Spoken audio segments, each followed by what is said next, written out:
আজ মধ্যরাত থেকে শুরু হচ্ছে চলতি বছরের হজ ফ্লাইট। এবছর সৌদি আরবের মক্কায় পবিত্র হজ পালন করতে যাবেন ৮৭,১০০ বাংলাদেশি।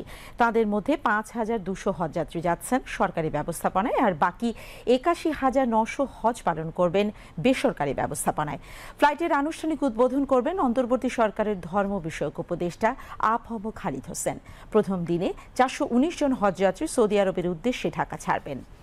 প্রথম ফ্লাইটটি রাত ২:১৫ হজরত শাহজালাল আন্তর্জাতিক বিমানবন্দর থেকে সৌদি আরবের উদ্দেশ্যে ছেড়ে যাবে।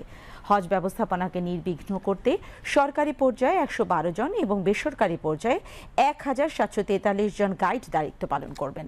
পাশাপাশি ৭০ জন মোয়াল্লেম হজ যাত্রীদের সার্বিক সহায়তা করবেন। হজযাত্রী পরিবহনের জন্য প্রস্তুত রয়েছে বিমান বাংলাদেশ এয়ারলাইন্স সহ ৩টি এয়ারলাইন্স। ৩১ মে পর্যন্ত হজের ফ্লাইট চলবে। ফিরতি ফ্লাইট শুরু হবে ১০ জুন এবং শেষ হবে ১০ জুলাই।